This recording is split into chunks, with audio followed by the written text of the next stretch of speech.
Bonjour, bonjour à toutes et à tous. C'est toujours un réel plaisir de vous retrouver pour Paris le Club et toujours un plaisir d'être à côté de Malika. Bonjour Malika. Bonjour Jean-Philippe, bonjour à tous. La semaine dernière, c'était 3 femmes qui étaient invitées sur ce plateau. Et cette semaine, oui. c'est moi qui suis chanceuse puisqu'on a 3 beaux garçons. Alors on peut le dire. Patrick Colter, gros nom du Paris Saint-Germain entre 91 et 96. Bonjour Patrick. Bonjour. Avec nous également un fan de sport, un supporter du Paris Saint-Germain, le chanteur Lafouine. Bonjour. Bonjour, bonjour. Et puis un confrère, un journaliste du Parisien, c'est Arnaud Herman. Salut Arnaud. Salut. En forme ? Toujours, quand on parle du PSG, toujours la forme. Bien entendu. Au sommaire, aujourd'hui, nous avons un magnifique entretien réalisé par Malika avec Zoumana Camara. Il y aura un focus sur Lavezzi qui n'arrête pas de marquer en ce moment.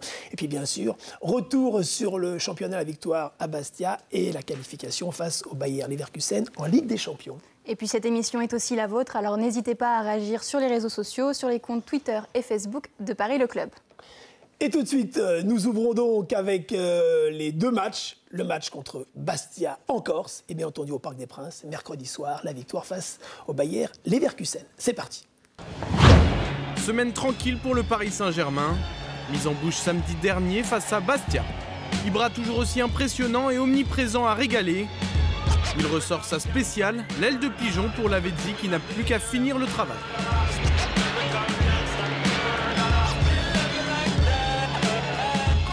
Auparavant, il avait converti une belle action à une touche de balle en ouvrant le score de la tête.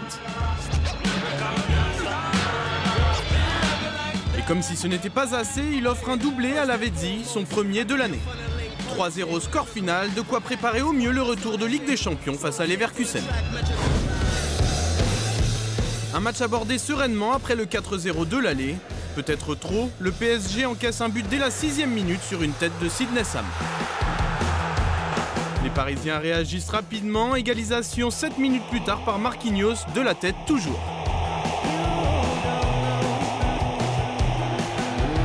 Mais avec une équipe remaniée, Paris manque de maîtrise et concède un pénalty d'abord, stoppé par Sirigu.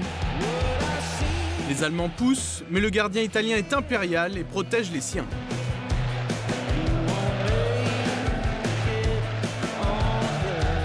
Même malmené, Paris va l'emporter. Superbe travail de Digne côté gauche pour Lavezzi qui donne la victoire du plat du pied au Paris Saint-Germain. Bref, une semaine sans encombre pour le PSG qui continue sa route vers les sommets. Patrick, dans l'équipe victorieuse face au Bayer Leverkusen, il y a eu de nombreux changements après le 55%. Est-ce qu'il y a des joueurs qui ont marqué plus de points que certains autres ? Non, pas spécialement, mais des joueurs qui en ont marqué peut-être un petit peu moins, oui. Des joueurs comme Verratti, Thiago Motta et Matuidi qui n'étaient pas là, ont conforté leur place. Est-ce qu'il y a une grande différence, Arnaud, entre l'équipe B et l'équipe des titulaires dans cette formation du Paris Saint-Germain ? Moi, je ne dirais pas qu'il y a une grande différence entre la B et l'équipe des titulaires. Au milieu de terrain, c'est très criant parce qu'aujourd'hui, on sait que c'est vraiment le poumon du PSG. Évidemment, ceux qui vont les remplacer, en plus, c'est des joueurs qui ne jouent pas beaucoup. Ils ne vont pas être tout de suite dans le tempo. Et puis après, je pense que par rapport au match de mercredi soir contre les Leverkusen, il ne faut pas forcément tirer non plus beaucoup d'enseignements parce que le PSG était déjà qualifié. Le PSG est donc en quart de finale. Pour vous, Léonie, qui serait l'adversaire idéal lors du prochain tour ? Ouais, j'espère qu'on ne tombera pas sur Barcelone. Parce que c'est une très bonne équipe aussi. Ce serait trop tôt en fait. Ouais, ce serait un peu trop tôt, peut-être en finale quand on va les battre. Arnaud, on sait que Thiago Silva avait annoncé.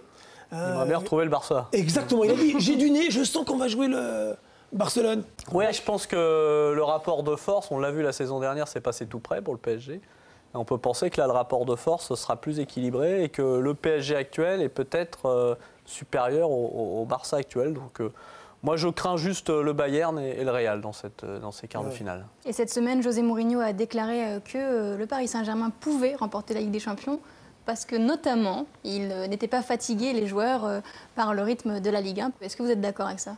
C'est sûr que ce n'est pas aussi intense que la Première Ligue. Après, il ne faut pas non plus sous-évaluer la Ligue 1 et surévaluer la Première Ligue. Parce que moi, parfois, ça m'arrive de regarder des matchs Sunderland-Stoke. Il n'y a pas que des Cristiano Ronaldo dans ces deux équipes. Il y a même des joueurs très moyens. Et parfois, le spectacle est bidon. Donc, c'est du Mourinho. On va dire. Moi, je ne prête pas trop d'intérêt à ce qu'il dit. Patrick, Ibra, vous êtes impressionné par lui, j'imagine, en tant que défenseur Très impressionné. D'ailleurs, vous auriez eu un plaisir à essayer de le contrer. Ah, j'aurais bien aimé. Ah oui. Sincèrement. Vous avez voulu sincèrement. le casser ou pas forcément, non, pourquoi non, mais quand pas je du tout. rigole, c'est pas... Pas du tout. Non, mais ouais, j'aurais adoré parce que c'est des grands joueurs et côtoyer des joueurs comme ça, même s'il est contre toi, c'est toujours intéressant. Alors moi, j'aimerais avoir votre avis sur son attitude. Parce qu'on parle d'arrogance, en ce moment, les joueurs le critiquent. Quel est votre sentiment sur son attitude sur un terrain? En fait-il trop? Fait-il du cinéma? Ou est-ce qu'il est réellement, vous pensez Non, moi j'adore son attitude. Ouais. Je pense qu'il ramène un peu de piment. Et puis, ça me rappelle un peu l'attitude des boxeurs à l'époque, des grands boxeurs américains. Ils étaient toujours en train de se taquiner, mais après, sur le ring, c'était grandiose. C'est ce qui se passe avec Ibra. Je pense qu'il taquine un peu ses adversaires. Des fois, il en surjoue. Mais au final, voilà, c'est le spectacle. Et puis, on est là pour assister à ça. Est-ce qu'un défenseur peut être gêné par son attitude, justement, lorsqu'il devient un peu arrogant, il tripote tellement bien le ballon, ça peut vous énerver? Ah oui, certainement. Oui. C'est une évidence. Ah oui, c'est une évidence. Je crois que moi, si j'avais joué contre lui, je pense que je me serais énervé plus d'une fois, ça c'est certain. Et vous, en tant que journaliste, vous le côtoyez souvent en mixed zone. Oui. Est-ce que son attitude a changé? Parce qu'on sait maintenant qu'il est plus ouvert, il est plus copain, enfin, on le sent plus dans une dynamique plus agréable. Est-ce qu'en revanche, avec la presse, il est plus ouvert? Il est pro dans tout ce qu'il fait. C'est-à-dire que la saison dernière, il était peut-être un peu moins heureux à Paris, c'est vrai. Mais il s'arrêtait, je ne veux pas dire à 100% après tous les matchs, mais il s'arrêtait très régulièrement. Il prend le temps. C'est un pro. C'est-à-dire, il fait le service après-vente après les matchs.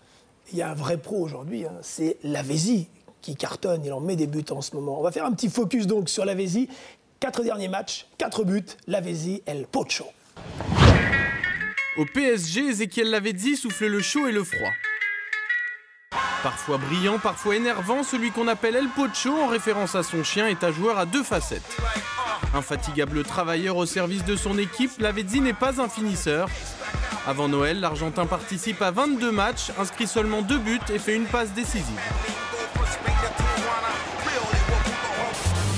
Peu importe, Lavezzi a d'autres atouts au sein du groupe. C'est un bout en train jamais avare de plaisanterie. Pour faire rire, il connaît la recette, même Frédéric Thiriet peut en témoigner, ça décoiffe. Zlatan, lui, s'est fait voler son nez. Et même le caméraman de Marseille PSG est tombé sous les coups bas de l'attaquant. Seulement depuis, Lavezzi s'est reconcentré. Touché par la mort de son oncle, il prend le terrain comme un défouloir et ça fonctionne. 6 buts depuis la reprise de janvier. Brest, Ajaccio, Valenciennes, Toulouse et Bastia ce week-end ont goûté son efficacité retrouvée. Alors Lavezzi fait toujours rire, mais il fait à nouveau peur à ses adversaires, pour le plus grand bonheur de ses coéquipiers du Paris Saint-Germain.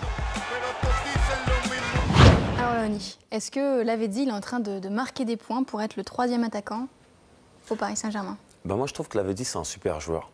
Et il a été très critiqué ces derniers temps. Et puis là, il est en train de revenir. Et pour moi, il a toujours fait partie de ces attaquants qui ont créé le danger dans la surface adverse. Pour moi, il fait partie des attaquants. Et vous le préférez à Lucas? Non, j'adore Lucas aussi.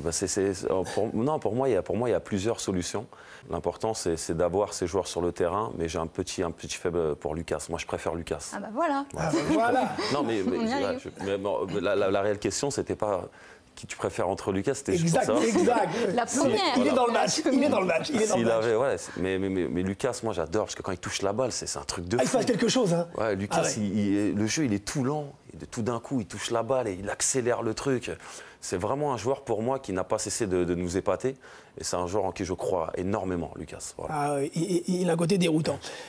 J'aimerais que l'on parle, Patrick, parce que vous êtes entraîneur adjoint, vous avez fait de grands clubs avec Ricardo, avec Laurent Fournier, aussi bien à Bordeaux, à Monaco. J'aimerais que l'on parle de ce qui s'est passé ces derniers jours avec Christian Gourcuff, l'entraîneur de Lorient, qui a déclaré, par rapport à Laurent Blanc, qu'il n'était pas un entraîneur, au sens donc... Voilà, en clair, il n'était pas à la séance d'entraînement, c'est pas lui qui faisait les séances d'entraînement. Donc et naturellement, Laurent Blanc a répondu, mais ça, c'est des méthodes à l'ancienne, aujourd'hui, on a évolué. Quel est votre sentiment par rapport à ça? Non, mais je crois que Laurent Blanc, il s'est entouré de personnes très compétentes autour de lui. Et aujourd'hui, il délègue, certes, les entraînements, mais il est présent. Moi, je l'ai vu, j'ai pu aller au camp des loges, et il anime les séances, il est présent. Et il y a Jean-Louis Gasset, Claude Makelele qui sont là aussi pour donner leur avis, donner un coup de main sur le terrain, parce qu'on ne peut pas tout voir non plus quand on est coach. Et voilà, Laurent Blanc, lui, c'est sa façon de travailler aujourd'hui. Et aujourd'hui, sincèrement, on peut dire qu'il est dans le vrai vu les résultats qu'il a. Mais Arnaud, est-ce que cette méthode-là est donc une méthode nouvelle? C'est-à-dire que les fameux managers généraux qu'il y a à la fois en Angleterre, c'est un phénomène assez récent de s'entourer. On parlera également de ce team qui est autour du Paris Saint-Germain. Qu'en est-il? Il y a deux éléments. Il y a déjà le PSG, on voit bien basculer depuis le passage de Carlo Ancelotti dans une autre dimension. Donc c'est avec le passage d'Ancelotti que le club et le staff s'est étoffé de façon significative, comme ça se fait en Europe, dans les grands clubs. Après, je pense que la méthode de Laurent Blanc, elle est finalement assez, pas quelconque, mais elle est assez commune. Lui, il prépare les séances avec son staff, et puis derrière, il prend un peu de recul, il les laisse animer. Mais moi, qui suis comme Patrick, je suis allé voir des entraînements, s'il faut intervenir, il intervient. Il ne reste pas dans son bureau. Mais il n'a pas le sifflet. L'image qu'on a de l'entraîneur avec le sifflet. Oui, mais pas ça c'est peut-être un peu dépassé, mais on le voit, moi je l'ai vu plusieurs fois interrompre. iPad. Il interrompt, il dit bah non, il faut faire ça, toi tu te mets là, ou il vient parler aux joueurs. Il y a une vraie communion. Après, oui, c'est pas forcément lui qui pose les plots, ramasse les chasubles, nettoie les chaussures des joueurs. À la Giroud, et nettoie les ballons. Ans, On n'est plus dans ce monde-là non plus. Mais j'ai pas l'impression qu'il ait un management révolutionnaire non plus. On a préparé un petit tableau pour justement montrer les différents rôles et le team de Laurent Blanc. Donc il y a le rôle de Claude Makélélé, entraîneur adjoint, Jean-Louis Gasset, entraîneur adjoint, et Nicolas Dehaux, entraîneur des gardiens. Un mot sur Claude Makélélé. Que fait Claude Makélélé en tant qu'entraîneur adjoint, Patrick? Je pense qu'il est comme Jean-Louis Gasset. Je crois qu'il prépare les séances ensemble avec Laurent. Et c'est un échange qu'ils peuvent avoir tous les trois avant les entraînements, dans la semaine, parce que c'est pas du jour au lendemain comme ça, c'est programmé sur toute une semaine, il y a plusieurs matchs, donc il faut faire attention aussi, et voilà. C'est aussi un peu le relais avec le groupe, pour le staff, parce que comme il connaît bien le groupe, puisque c'est le plus ancien du staff technique, il fait un peu le relais avec les joueurs, Ibra, Matuidi, voilà, il fait passer un peu les messages. Il y en a un dont on parle rarement, c'est Jean-Louis Gasset. Finalement, quel est son rôle? Ouais, il était déjà, avec Laurent Blanc, il était à Bordeaux. Laurent Blanc l'a pris en équipe de France. Donc c'est quelqu'un qui est très très important pour Laurent Blanc, tout simplement. Et qui connaît très très bien le foot, qui était aussi adjoint du temps, il me semble, de Luis Fernandez quand il était à Paris. Oui. Donc voilà, c'est pas d'aujourd'hui qu'il arrive, il connaît les joueurs, il connaît les méthodes d'entraînement. Il fait partie intégrante du staff du PSG. Ça fait à peu près une vingtaine de personnes en tout. Là, Oni, vous avez autant de personnes quand vous partez en tournée? Non, j'en ai pas autant. Sur scène, non. J'en ai pas autant, on est une dizaine. Je pense qu'on est une dizaine. Mais dans le foot, comme dans la musique, derrière chaque victoire, t'as des hommes de l'ombre qui sont derrière en train de travailler pour justement le bien d'une équipe. Et on ne parle pas assez de ces gens-là, mais ils sont présents. Et puis leur travail, à mon avis, il est super important. Moi, je ne sais pas exactement comment ça se passe. Je ne suis pas footballeur professionnel, mais je sais qu'ils doivent avoir leur rôle à jouer et que ils doivent sûrement y être pour beaucoup aussi sur la victoire du Paris Saint-Germain. Donc vous, le nom ne vous choque pas, c'est normal? Non. Mais de toute façon, je suis un joueur que j'aime bien. En plus, Makélélé, c'est un joueur que j'aimais bien. Donc moi, je suis content qu'il soit resté et qu'il s'occupe un peu de l'équipe derrière. Et il y a un joueur aujourd'hui qui fait partie intégrante, pas encore du staff, peut-être qu'il le sera un jour, mais du team, même s'il joue peu, c'est Zoumana Camara, et vous l'avez rencontré, Malika. Ouais, j'ai eu la chance de rencontrer un peu le papa du groupe qui nous a parlé du club et de sa relation privilégiée avec Zlatan Ibrahimovic.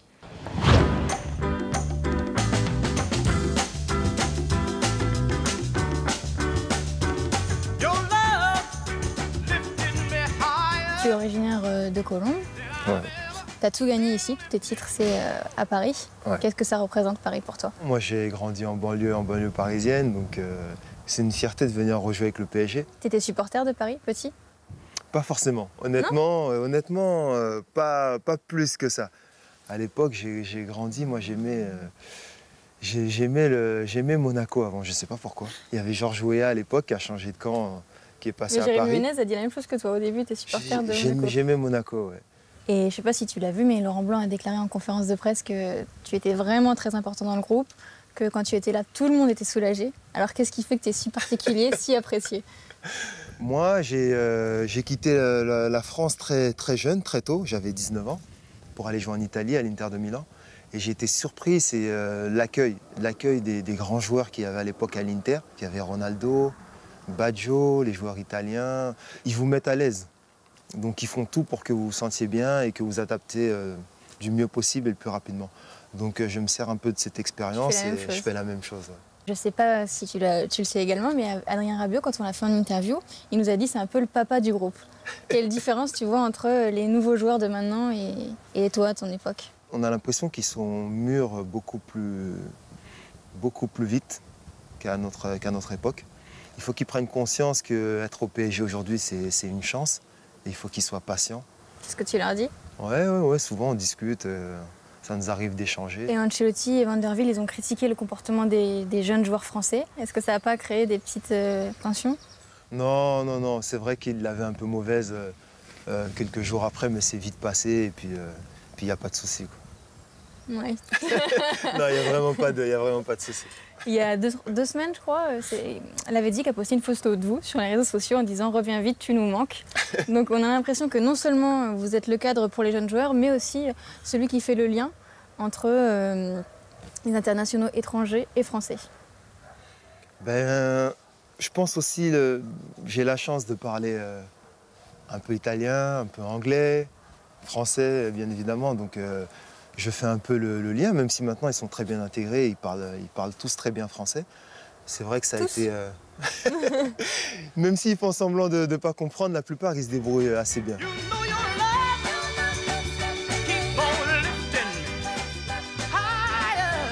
Quand tu sors du centre de formation de Saint-Étienne, est-ce que tu te dis, tiens, je vais devenir pote avec Zlatan un jour?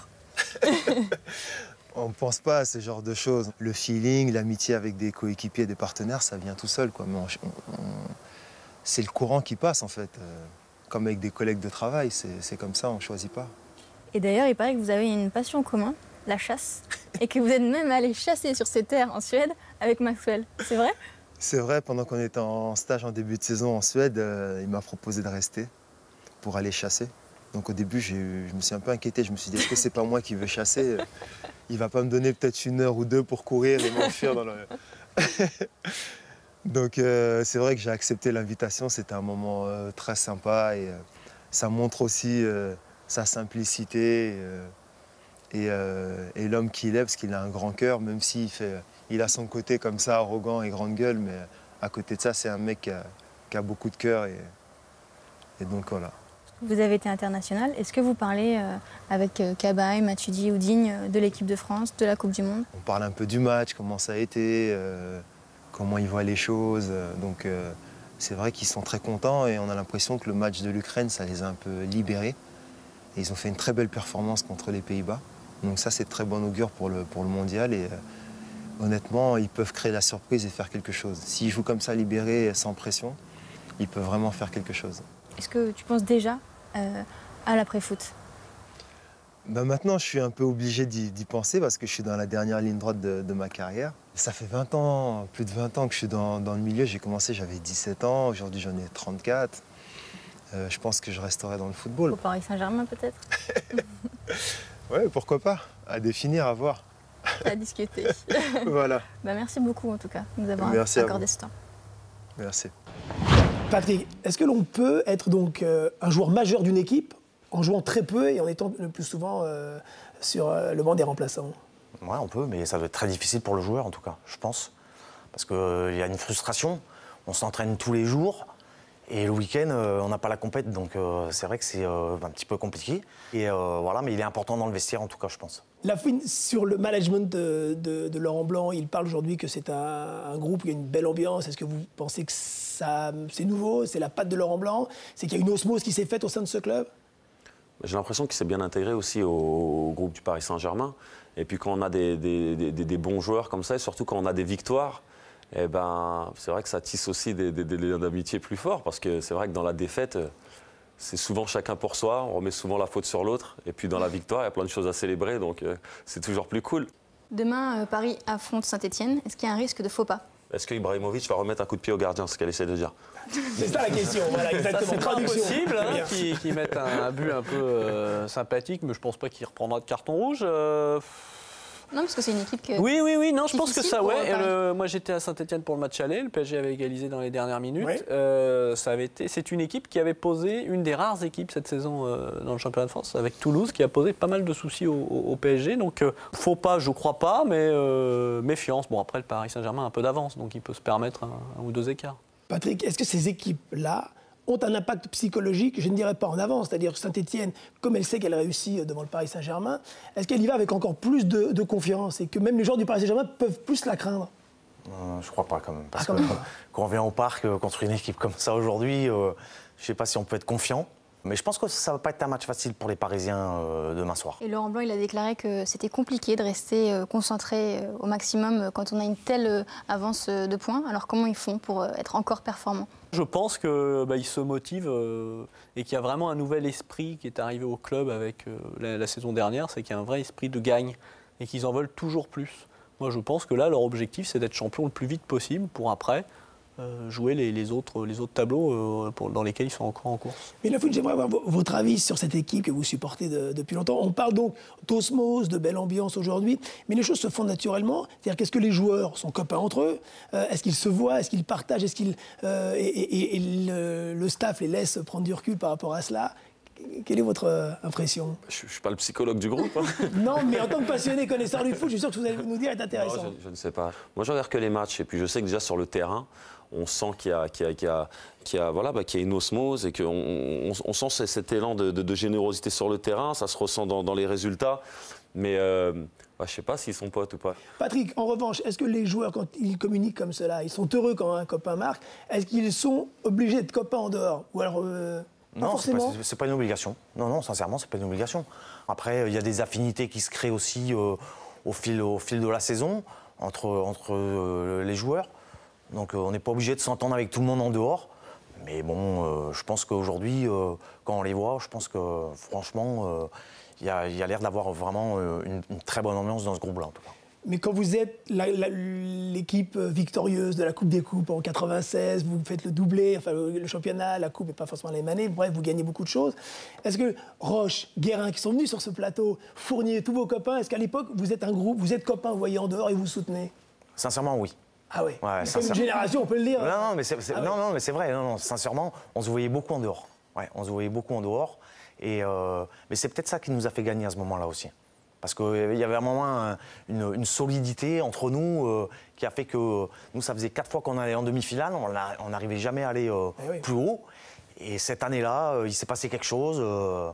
Voilà, et ça a été très important en tout cas. En tout cas, on voit, enfin, moi je les suis sur les réseaux sociaux, vous les regardez pas dans les médias, mais moi je regarde ce qu'ils font. Non mais c'est vrai, par exemple, l'avait dit après son doublé à Bastia, il a invité ses copains chez lui. Et puis, exactement. Et c'est super souvent qu'ils se voient, qu'ils dînent entre eux, non? Ça c'est des petits détails, mais ça peut... Non, mais il y a une vraie bonne ambiance. Hein, Bon, évidemment, les résultats aident, mais ils se voient entre eux, on sent qu'il y a une complicité, surtout...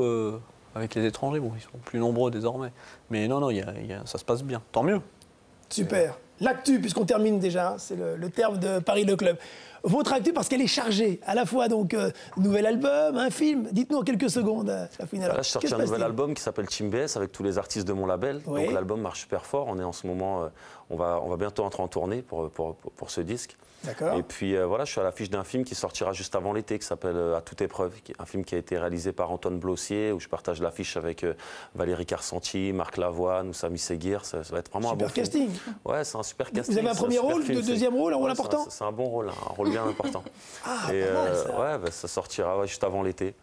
Et voilà, donc sinon je serai en tournée dans toute la France. Patrick, vous êtes, on peut le dire, à la recherche d'un club? Ouais. On l'annonce au Paris le Club. Vous pouvez l'annoncer. Entraîneur ou entraîneur adjoint. Voilà. Patrick exactement. Colter cherche. Merci à vous de passer l'information en tout cas. Et Arnaud, non, vous êtes toujours au Parisien. Je ne cherche pas d'emploi pour l'instant. Je suis ravi aux Parisiens. Voilà. Bon, très bien, formidable. Ils seront contents de le savoir. Exactement.